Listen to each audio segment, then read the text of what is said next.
Hello, public opinion aficionados, and welcome to Rasmussen Reports. And today is a very important day because in just a short 12 hours, as of the time of this recording, if a deal isn't met, the U.S. government will once again undergo a limited government shutdown for just the third time in the last 15 years. A pretty important and colossal event, at least as far as all the complaining Fed workers on Reddit would have you here. But what are we talking about today? Well, Rasmussen Reports once again finds ourselves in a situation where we have polling that shows that what Americans think is completely 180 degrees different than the out of touch politicians in Washington, D.C., who are once again framing this as a right versus left, red versus blue finger pointing event about who is going to get the most media blame. Well, today we're going to talk about who's going to get the most blame.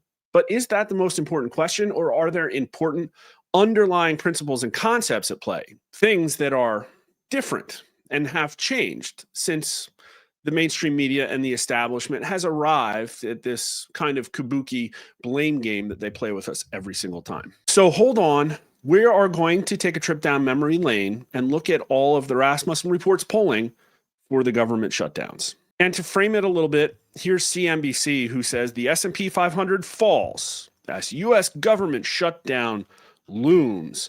Although shutdowns aren't usually market-moving events, this time could be different as investors are already wary about a slowing labor market, the risk of stagflation, and elevated stock valuations. They're worried about elevated stock valuations. A shutdown could also prompt rating agencies to rethink the strength of U.S. credit, which was downgraded in May by Moody's. Well, here's the stock market today, and it's actually like not even down, the S&P 500, and it doesn't even look like that much movement. It looks like really some complacent trading today, but you can sense the establishment and what it wants here. The framing here is like, please, let us just keep drinking at the hog trough. Do not change anything. The status quo must continue. Unbelievable. But of course, as you know, the status quo cannot continue. Here is the U.S. debt clock, the U.S. national debt in real time, ticking up rapidly, approaching a $38 trillion number. Unbelievable. Oh, and by the way, you have to pay off $109,000. I don't even know how my kids are going to get jobs here in a market that's either flooded with foreign nationals or completely blown up because of AI coding. Look at that. I'm a taxpayer. Debt per taxpayer, $324,000. That Doge clock is still there. I haven't heard a lot about Doge. Looks like they are saving money, but that number is not big enough.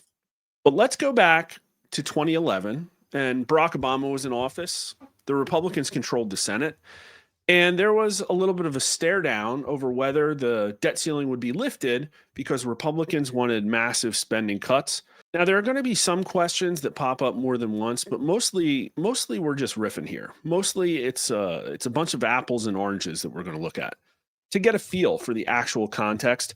As part of legislation to raise the debt ceiling, should Congress and the president raise taxes? 34% actually said yes, 55% said no, meaning that some people, while 51% of Black voters, the highest of any race, so there's probably an aspect of interest in transfer payments going on there.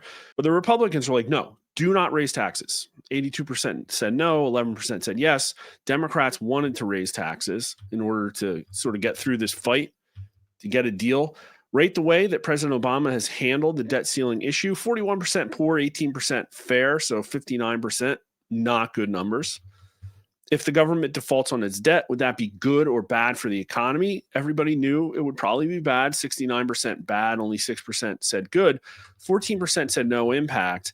And the Democrats did not want this to happen. Obviously, their guy was in office. 79% said bad, only 60% of Republicans, 69% of independents. And which is more dangerous in the short term, the government defaulting on its debt or failure to significantly cut government spending? And failure to cut spending wins 52% to 37%. And man, could you imagine if our national debt was just the number that it probably was in 2011?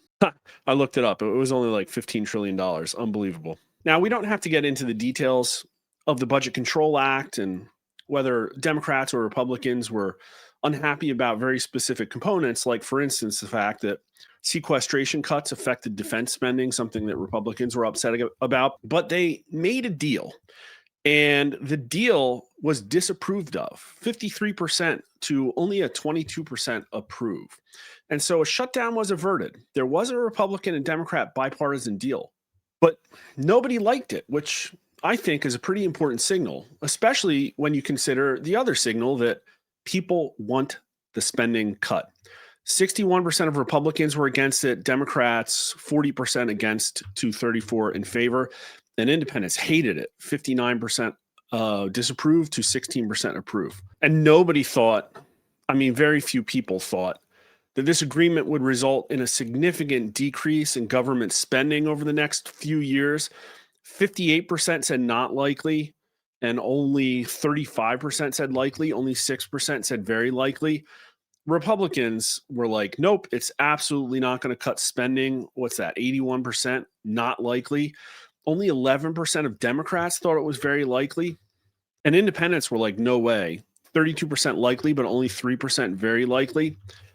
Under the agreement, will government spending over the next few years be higher or lower? 40% higher, 16% lower. Republicans higher, 56% to 11, and Democrats were like split at 20, basically. If Congress doesn't reduce spending by 1.5 trillion over 10 years, would you favor or oppose automatic spending cuts to defense and Medicare?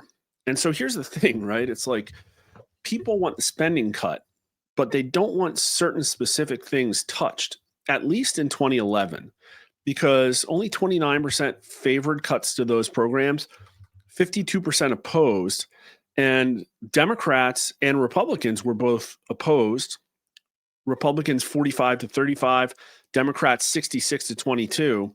Then we skip ahead to 2013, and we actually got a government shutdown. Republicans were trying to delay implementation of the Affordable Care Act, and the government was shut down for 16 days, affecting 800,000 federal workers, and ultimately was reopened with a continuing resolution. But here's the thing. Should Congress and the president raise the debt ceiling so that the government can pay for the commitments it has already made? Now, this is before the actual shutdown began.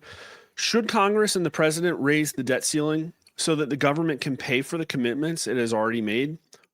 Only 39% said yes, 38% said no, and only 18% of Republicans said yes. 58% of Republicans said no, do not raise the debt ceiling. Only 60% of Democrats wanted the debt ceiling raised, and independents were plurality against raising it, 41% to 36%. And there was, like, again, another threat of default here. Should any deal to raise the debt ceiling include long-term reforms to reduce the deficit by cutting the cost of entitlement programs, including Social Security and Medicare? Now, keep this one in the back of your head, because only 30% say yes. 52% say no. We are going to see very strong anti-spending signals. But back in 2013, there was not the resolve to go after Social Security and Medicare. Did not exist. And obviously, there's a huge age signal here. The 18 to 39s, 39% of them said no, but it was 64% of voters over 65. That Republicans were basically split on this, 42 to 43%. So that's the thing. It's like they're fiscally conservative, but there are likely a lot of older ones here. And they're like, no, hands off the Social Security and Medicare. And obviously the Democrats didn't want those systems touched at all. But what's the best approach for dealing with the debt ceiling issue? Raise without any significant spending cuts, 25%. Raise as part of a deal to reduce long-term cost of entitlement programs, 41%. That's the plurality winner. Or remain unchanged so government will default on its debt. So that's the burn it down signal, 18%. And so the idea of just lifting the debt ceiling, it's not something Americans want. It's only 25% of them. They really do want long-term cuts to these entitlement programs. Just don't use the word Social Security and Medicare, man. Oof. Now, this was like a few weeks later, and just 20% of voters believe a partial shutdown of the federal government would be good for the economy. 56% said such a shutdown would be bad for economy, even though payments for things like Social Security, Medicare, and unemployment would continue. Only 16% say no impact. But 58% favor a federal budget that cuts spending. Only 16% favor one that increases spending. So the signal was getting stronger. Cut spending, cut spending. Now, it was a 16-day shutdown. This is right after the beginning of it. How much of an impact have you felt from the shutdown? And here's the thing, 47% no impact at all, 38% minor impact. So 85% say minor or no impact at all. Only 13% say a major impact. And there's really not much in the way of party signal other than the fact that independents are the most likely to say that there was no impact. So that's a pretty important thing. Now, how will the shutdown impact the overall economy? Only 5% say very positive, but 69% say negative, 35% somewhat, and 34% very. And I'm guessing since Obama is in office, it's Democrats driving that. Yeah, 77% of them say negative impact. But how about the shutdown's impact on your own life, your own personal life? 52% say negative, but only 14% say very negative. And again, it's probably the Democrats, 44% somewhat, 13% very. So that's 57% of them, but still Republicans and independents are saying, well, at least somewhat negative. But which would you prefer? You'd rather have Congress and the government shut down by authorizing spending for Obamacare at existing levels, 51%. You'd rather continue the shutdown until spending for the law is cut, 41%. So a 16-day shutdown, and right in the beginning of it, like voters really didn't have the stomach to stick it out and go up against the Obamacare stuff. Republicans, only 71% said keep the government shut down, but 82% of Democrats are like, no, we gotta stop the shutdown, reauthorize spending. Independents were basically split, leaning towards keeping it shut down. Just a few days later, October 8th through 9th, if Congress and the president don't agree to raise the debt ceiling, it will be good for the economy, 12%, bad for the economy, 62%. But do you favor or oppose raising the debt ceiling to allow $1 trillion more in new government spending? When they hear the word trillion, though, that's the thing. Favor 38%, oppose 49%. That's a complete reversal, and it's just a few days apart. So it is the question, and the question here includes the word trillions. Americans are concerned about the level of spending. 71% of Republicans say no, but here only 57% of Democrats favor this. That's down from 82%. So Democrats were, I guess, enticed by the whole Obamacare thing. But what is the best approach for dealing with the debt ceiling? It should be raised without any significant spending cuts, 32%.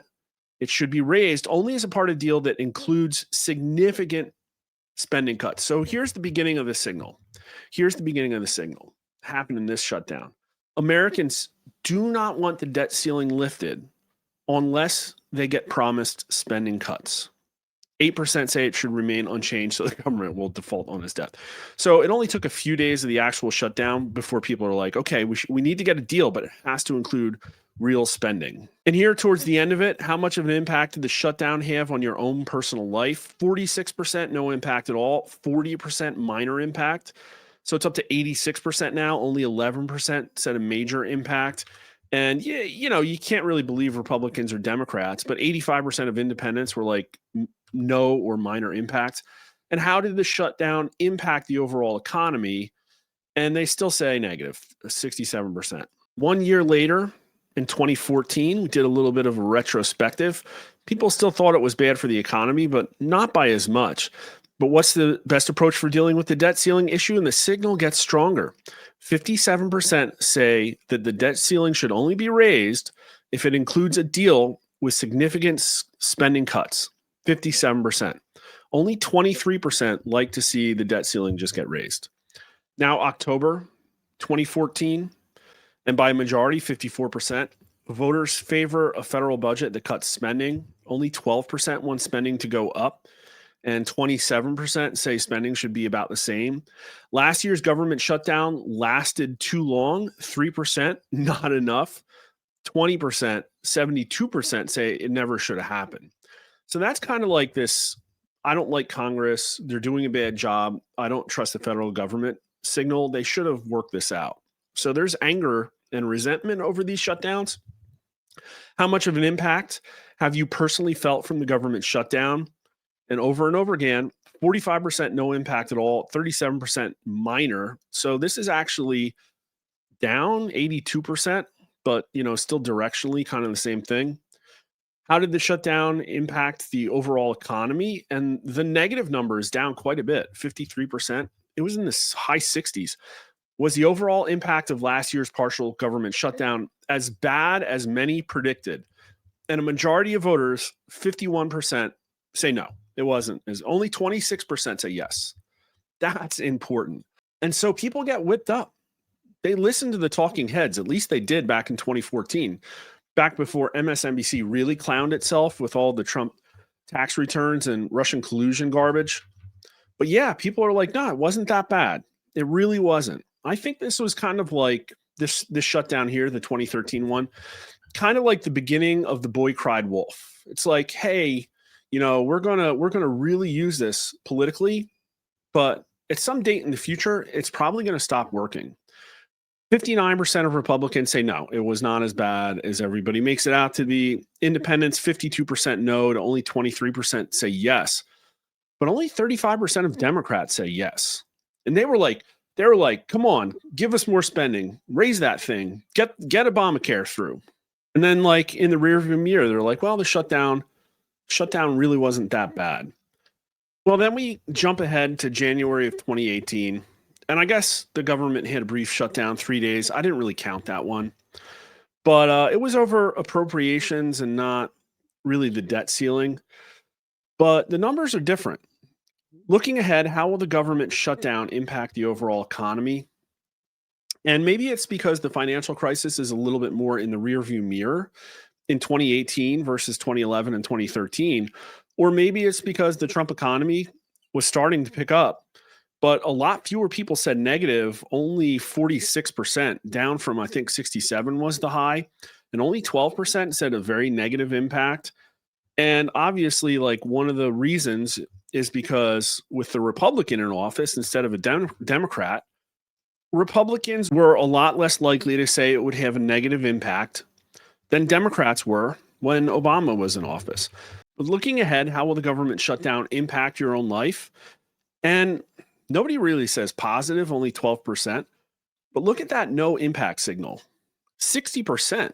I think we had 46% back in 2013. And really not that many people say negative either. 19% somewhat negative, only 6% of very negative. So Americans kind of learned from the shutdowns. It's like doesn't really affect me. 67% of Republicans say no impact, but also 53% of Democrats. Pretty wild. Now, then just a month later, in February of 2018, would you rather avoid a partial shutdown by authorizing more spending, 31%, or would you rather have a partial shutdown until Congress can agree to either cut spending or keep it the same? So just don't raise it. So it's like avoid the shutdown by spending more, and that's 31%. Have a partial shutdown to get a deal. That's 55%. Now, you remember people weren't too happy about the last deal, but they want to see Congress working. Generally speaking, increases in the government spending help the economy or hurt the economy. 26% say help, 43% say hurt, 17% say no impact. So America is basically undecided. So I thought this was kind of weird. Americans don't like the spending. Again, we're going to look at some strong signals. But at least in 2018, a majority of Americans didn't say that increases in government spending hurt the economy. And I don't know, I guess that's subjective. What does hurt the economy mean? I mean, more government spending is kind of like subsidizing the economy until it isn't. But, then we had a real shutdown, the big one, 35 days, and also another 800,000 federal workers affected. And it was because of appropriations over the border wall that Trump, as president, wanted funded. And I think what we were having is a new Democrat-controlled Congress coming into power at the end of January. So I think at this point, the government had been shut down for like a few weeks. Now, in terms of your own personal life, how much of an impact have you felt from the current government shutdown? And we have excluded the 2% to say, like, what shutdown? 63% no impact at all, the highest number yet. 25% a minor impact, 9% a major impact. Can't even get to 10% major impact. Only 6% of Republicans, only 13% of Democrats say a major impact. Only 45% of the Democrats say any impact at all. And independents are right there with Republicans. No impact for them, only 7% major. And then to fast forward, a week or two later into January in the middle of the shutdown, favorability ratings of the federal government, and actually it wasn't that bad. 58% say unfavorable, but only 20% say very unfavorable. And it was buoyed by a lot higher favorability ratings than you would expect from Republicans, obviously, because Trump was in office. In terms of your own personal life, though, how much of an impact have you felt from the current government shutdown? 54%, no impact at all, 35% minor, 10% major. So the numbers have gone up. In just about a week and a half, 45% now say a major or minor impact, and that's up from 34%, so a modest increase. But here's the thing. This was the largest government shutdown in history. The largest government shutdown in history.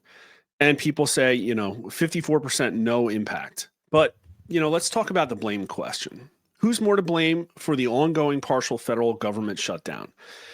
And 55% said Trump. 40% said congressional Democrats. So that's Trump by 15 points.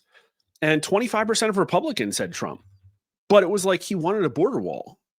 And 80% of Democrats said Trump also. Independents said Trump 54% to 40%. So here's the thing. This is what you're going to hear. All the establishment mouthpieces are going to be doing, you have those montages of where they all say the same thing. They're all going to be saying the same thing, that this is Republicans' fault. Look at the polls. In the polls, the voters blame the Republicans. And we'll look at my polling. It shows that too. And right here, look, it shows that Trump was blamed by 15 points. But here's his approval rating. Here's a chart of his approval rating. And in his first term, which is this light dotted red line, we're looking at this period here. And okay, so yeah, he had a little bit of movement in his net approval rating. It went from, call that -1 to -11, a 10-point drop. And look at that. It recovered the very next month. Completely recovered the very next month and went on to continue to soar for the rest of the time up until COVID hit. But look at where Biden is. I mean, look, like the government shutdown for Trump barely brought him to what appears to be the Biden average for the back half of his term. And so, yeah, they blame Republicans. They do. Maybe it's because they expect more out of Republicans, or maybe it's because Republicans are just, the fiscally conservative side. And so screw the blame games. It doesn't matter. So now here's more polling right after, less than a month after the biggest government shutdown in history. Do you favor or oppose another partial federal government shutdown if Congress fails to fund President Trump's border security plan and wall? Now, keep in mind, in Trump 1, we hadn't seen the level of invasion that Joe Biden brought to America. And so the border wall wasn't overwhelmingly that popular. Only 51% of America said that a border wall would likely slow or stop illegal immigration across the U.S.-Mexico border at that point in time. But for a border wall, would America shut down the government? And 38% would say, yeah. 38% say do it. Only 56% oppose. Again, after the biggest government shutdown in history, less than a month after the biggest government shutdown in history. 61% of Republicans favor, 80% of Democrats oppose. But look at the independents, only 55% of them oppose. It's like you'd think that if it was really bad, America would be like, no, do not do this. And yeah, it is a big opposed signal. But you have to acknowledge that the media was likely just hammering the heck out of Trump and Republicans for just weeks over how they were causing this because of Trump's stupid and xenophobic existence on having a physical border wall, which is now like highly popular right now. Are congressional Democrats ever likely to agree to fund a border wall as long as Trump is president? You see, America was like, just give it up. They hadn't seen like multiple millions of legal aliens ushered into America for their free debit cards funded by the taxpayer. They hadn't really seen that yet. And America was like, no, Democrats are never going to do it. 70% say no, 10% say yes. So it's like the government shutdown was a minor inconvenience. People blamed Trump, but they knew why he was doing it, and blame didn't matter. And people were like, Trump, you're never getting the border wall. Just give it up. Like, stop with the theatrics. I think America was just kind of sick of the Republican and Democrat BS. I think that's what these numbers say. You see, here's the thing. Trump was going to bypass Congress by declaring a presidential national emergency to begin the immediate construction of a wall on the U.S.-Mexico border if Congress fails to fund it. 42% favored, 52% opposed, only 71% of Republicans favored, and, independents weren't there yet, 40% to 51%. So this is the thing about Trumpism. Like, Trump had a good platform. He had the right platform, in my opinion, to appeal to voters that were oppressed by a statist, oppressive establishment government fixated on maximizing rent seeking and kleptocracy. Once you throw that into the mix, all of a sudden people are like, oh yeah, Trump was right. We really need catapults on the border. That's literally what happened. The Democrats gave Trump to America. So, we had more of this in 2021. I won't get into the details. There wasn't a shutdown, but there was a lot of talk about it. And this is obviously under Biden, and obviously the debt numbers are going up right now. The U.S. national debt is now around $28 trillion. Congress wants to raise the current debt ceiling that limits additional borrowing by the federal government. Do you support or oppose raising the debt ceiling? People are like, no, I don't want the debt ceiling to go up. Only 23% support raising it, 40% at least somewhat. But 52% are opposed, 34% strongly. Republicans are very strongly opposed, 51%, a combined 72% opposed. And only 37% of Democrats strongly support raising the debt ceiling. Congress is currently deadlocked over a $3.5 trillion spending deal. Do you support or oppose the passage of this bill? Only 21% strongly support, only 36% at least somewhat. 53% oppose, 41% strongly. Yet the trillions, people don't want the trillions. And those numbers would have been worse, except Democrats were all for this. It was a Biden bill, and Democrats really stopped caring about spending under Biden. 59% supported, 39% strongly. Independents were really against. 30%, only 30% supported, and only 14% somewhat. 56% opposed. And here's a little context added as only Rasmussen reports can. The radical left want to use this terrible but temporary pandemic as a Trojan horse for permanent socialism. And President Biden, who ran as a unifying moderate, is either powerless to stop them or does not wish to. And here's the thing. Well, do you support or oppose free markets? Do you support or oppose increased spending for more Medicare? Do you, these very bland questions, sometimes people are confused. They don't understand what that means. They don't understand the ramification or the context. But if you give them a good quote, you can really see what America thinks here. 59% agree with that statement, 43% strongly. And this is famously September of 2021, when everybody was shouting FJB in stadiums all across America. Only 24% strongly disagreed, and the Democrat numbers are stunning. Only 36% of Democrats strongly disagree with that, but 46% agreed. So this isn't like, well, there's Republicans and there's Democrats, and we had a financial crisis, but they'll be able to work together and sort through their issues. No, we're talking about like globalist plans for Trojan horses for socialism, and almost 60% of voters agreeing that that's what's going on and that Biden is unwilling or unable to stop it. More talk about shutdowns in January of 2023. This would have been right about when the 118th Congress was coming in. Now, and this is one of my more favorite questions that I think we've started following, which is more to blame for the size of the federal budget deficit, taxpayers' unwillingness to pay more in taxes, or the politicians who are unwilling to reduce government spending? And when you frame it this way, Americans think that the spending is because the people in the government just don't want to. It's not a Republican thing, it's not a Democrat thing. So that's again the thing about the blame question. Americans blame Congress. Americans blame Republicans and Democrats. Does it really matter who? They hate you both. 21% say taxpayers' unwillingness to pay more in taxes. 66% say politicians' unwillingness to reduce government spending. And obviously, this sanitizes it a little bit. You know, we didn't use the word Medicare and Social Security in there. The olds really love those programs. If you put those names in a question, they're going to, they're going to vote against it. They think that some deal that cuts spending and also increases taxes, maybe they'll come out on top by taxing the younger people more. I don't know. Like, you can't squeeze blood from a stone. Even 52% of Democrats blame political leaders. Only 28% say it's the stinginess of the American taxpayer, the tax donkeys. Which would you prefer, though?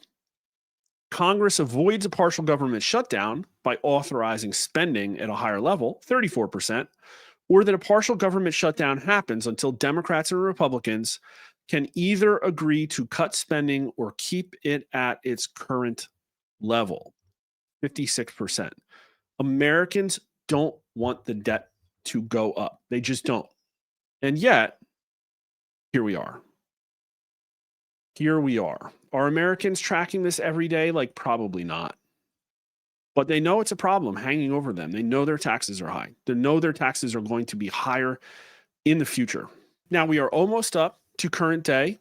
There was some talk in March, the continuing resolution that got us the one big beautiful bill in July.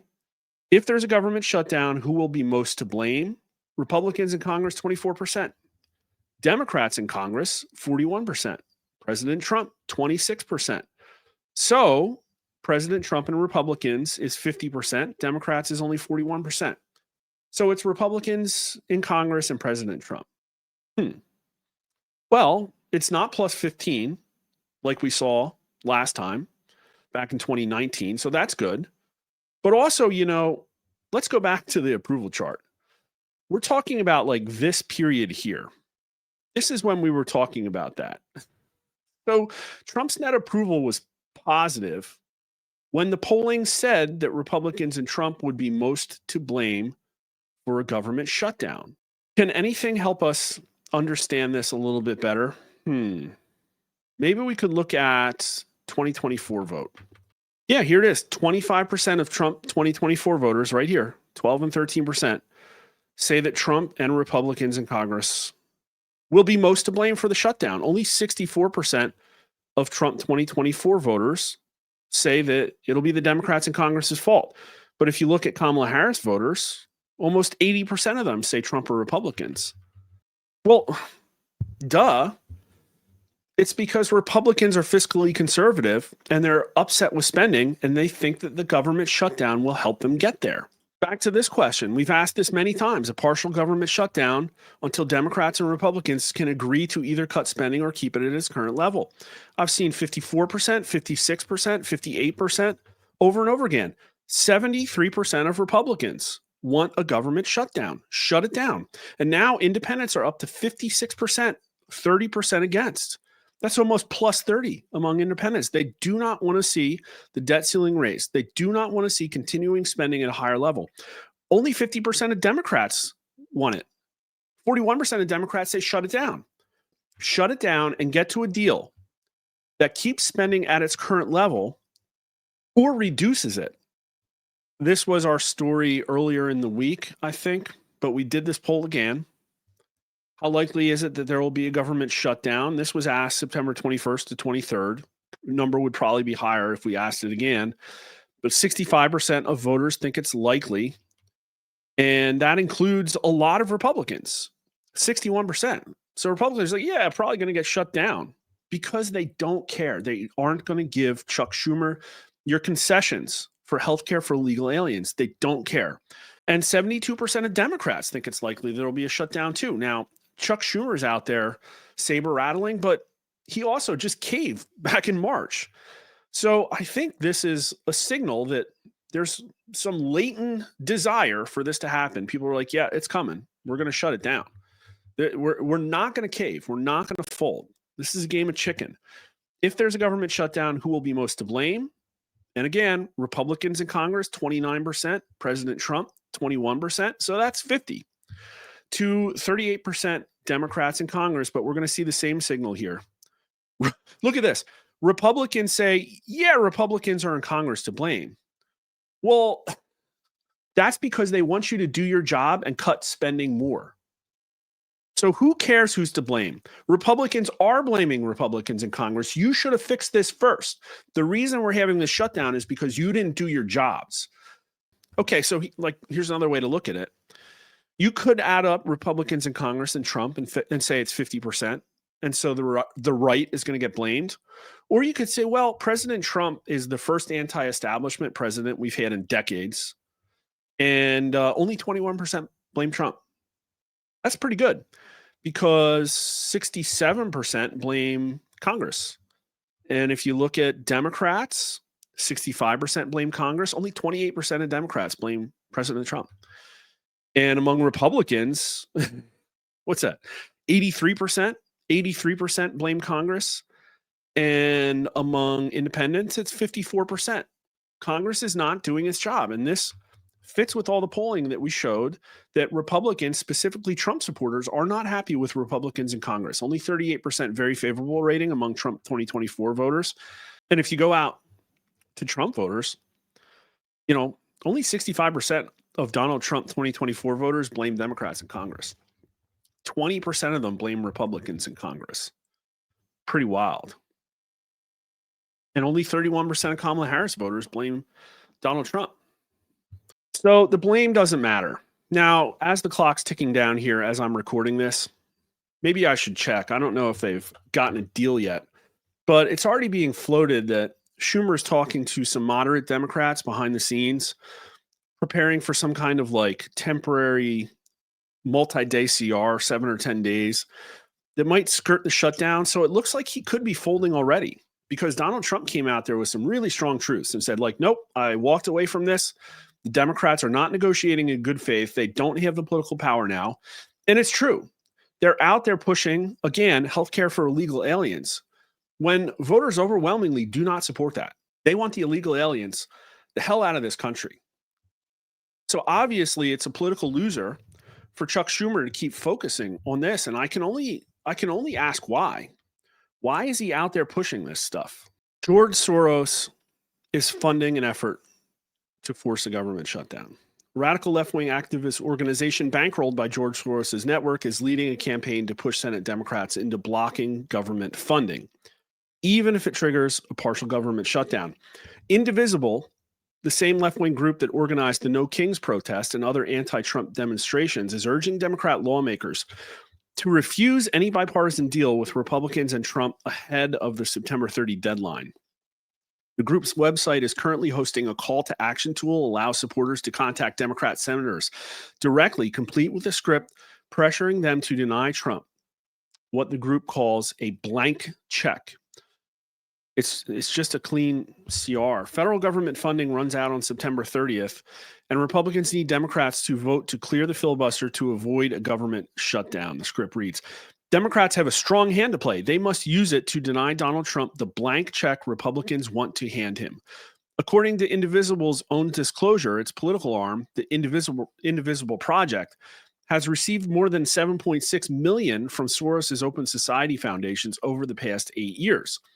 OSF, founded by George Soros and now chaired by his son Alex, is one of the most influential left-wing grant-making networks in the world. The group's latest push comes as Democrat leaders continue to resist Republican-passed continuing resolutions that keep spending in check. Instead, the Senate Democrats, under Minority Leader Chuck Schumer, have demanded funding bills that include sweeping progressive priorities. So it's pay for all our progressive stuff. No, you're not in power. Okay, well then we're going to shut the government down. Like, that's what is going on here. And the Republicans are like, no, you're insane. And so Soros is saying, well, I don't care how bad it looks. We're going to shut this down. And I just don't get the reasoning. Here you have AOC publicly blasting Schumer, and he got, he caved the last time. He got pushed all the way to the end and then caved. And then they, Reddit, they wanted him clawed out of office. How is this a political winner for the Democrats? So they're either going to cave and Schumer's going to look like an absolute idiot again, or the government's going to get shut down. And then what? I think Trump is going to use, we'll take a look at that in a second. I think Trump has a plan to use this government shutdown. And so what's the upside here? I think it's just to inflame the left more. Is it because of accelerationism? Is that what this is? Are they just trying to bring the system down through any chaos they can in order to try and implement rapid change? Are they trying to raise the temperature in America? Because it's a political loser. Why would you do something that's a political loser for Democrats? So out of the Atlantic, Trump's grand plan for a government shutdown, the Trump administration might use a shutdown to finish the job that Doge started. And it's a whole bunch of fear-mongering about, hollowing out the government workforce in ways that you can go read it yourself. But some on the left are afraid that Trump is going to enjoy this government shutdown. But, here, in my opinion, is what it's all about. Institutional trust. And it's not about we do have programs. People want the programs. People like having a federal government. People want a Republican and Democrat party that can negotiate and agree to budgets and be sane. And unfortunately, the Democrats have been subjected to a lot of psychological manipulation to a point where I don't even think they know what they want anymore. But what they want is fairness. Deep down, they just don't know what it looks like. They don't know how. How likely is it that some employees of the federal government have engaged in fraud to enrich themselves with taxpayer money? And 72% say it's likely. Only 7% say not at all likely. And pretty strong agreement across all party lines, including 59% of Democrats who say it's likely. How would you describe your current feelings about the amount of waste, fraud, and abuse in federal government spending? 45% very angry, 25% somewhat angry, so that's 70%. Only 25% are not angry, only 8% not at all angry. And again, a pretty big majority of Democrats, 60%, are angry. So bipartisan support. Everybody is angry at the level of waste, fraud, and abuse in the government. And so is it really that unexpected that pretty much everybody supports the government shutdown, including 40% of Democrats? They want the spending to stop. They want rationality.